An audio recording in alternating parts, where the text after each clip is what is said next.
साथियों, खास खबर तो आज है नहीं। कोरोना वायरस से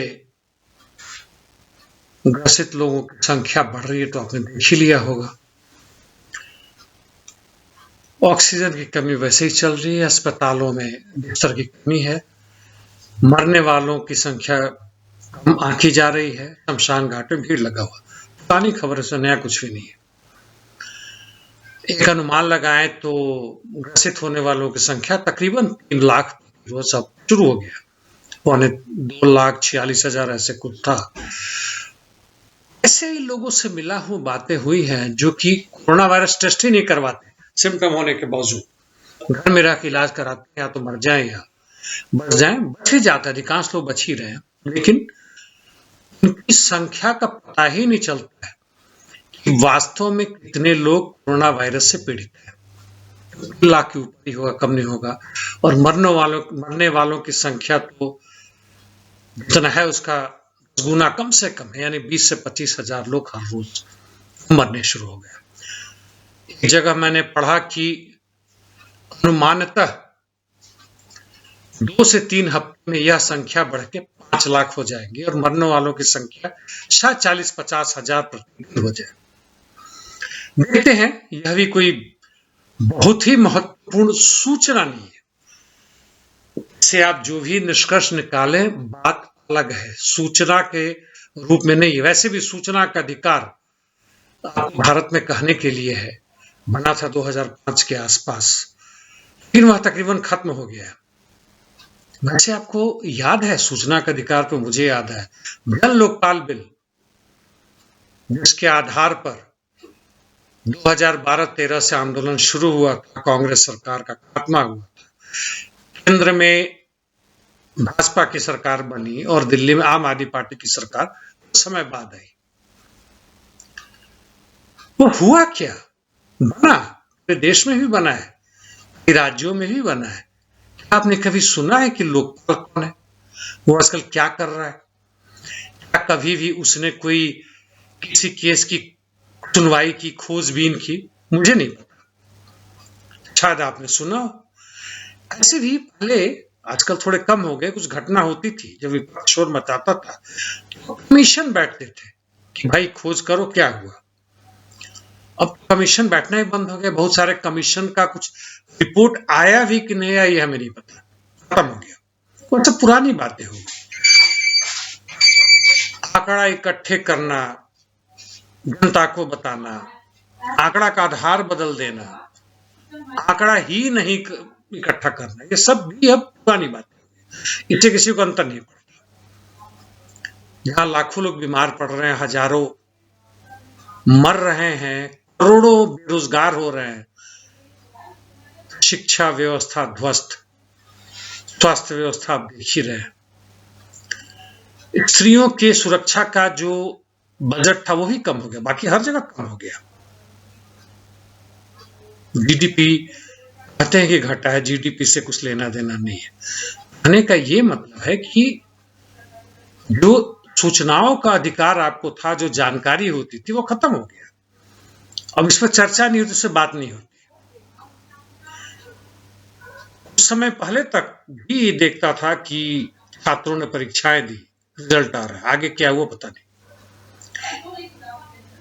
बहुत सारे अभ्यर्थियों ने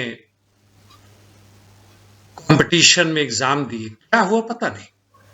रिजल्ट आएगा तो पता नहीं, 2-2 साल निकल गए, नौकरी लगने जैसी कोई बात नहीं होती। आत्मनिर्भर देश है, आप भी आत्मनिर्भर है, प्रजातांत्रिक देश है, आप भी स्वतंत्र हैं। आज की एक खबर थी कि, या कल से हो के आज चला आ रहा है कि कई लोगों के जो ट्विटर अकाउंट्स है, भारत सरकार ने ट्विटर इंडिया से यह मांग की है कि इनके अकाउंट को बंद कर दिया जाए, क्योंकि ये कोरोना वायरस के बारे में उल्टा सिल लिख रहे हैं और इससे दहशत फैला रहे हैं। मीडिया का जहां तक बात था, उस पर तो पूरा कंट्रोल था। एनडीटीवी वगैरह थोड़ा एनालिसिस जरूर करता है, सूचनाओं का आपको बताने की कोशिश करता है, जो घटनाएं घटती उसको बताता है, लेकिन रास्ता उसका कुछ खास नहीं, वह भी खत्म है। आजकल उस पर बाय द वे हर एक या 2 जो न्यूज जो ब्रॉडकास्ट होते उसके बीच में अरविंद केजरीवाल की 5-5 मिनट की भाषण आती है। वो प्रचार है या वह खबर का हिस्सा है मुझे नहीं पता, अभी देख लें, देखते ही होंगे शायद। तो कुछ बचा ही नहीं ऐसा पुराने तरीके से जो काम होते थे उसके बारे में बातें करना, ट्रेड यूनियन का संघर्ष करना, अपनी मांगों को मनवाना, मिनिमम वेजेस की मांग करना, नौकरी की मांग करना, ये सब बातें पुरानी हो गई है, सब खत्म हो गया है। इसको आप नौ उदारवाद कहें या जो भी कहें, कोई मायने नहीं रखता। हाँ, अभी भी भीड़ आती है, यदि आंदोलन होता है, किसानों का आंदोलन बहुत जबरदस्त है। उम्मीद था कि इस कोरोना वायरस में शायद लॉकडाउन देशव्यापी लगे, वैसा नहीं हुआ। अलग अलग राज्य अपना अलग अलग कर रहे हैं, इसका तांडव ऐसा ही चल रहा है। और उम्मीद था कि यह आंदोलन शायद वापस हो जाएगा वैसे ही जैसे कि पहले के आंदोलन चल रहे थे सीए एनआरसी पे।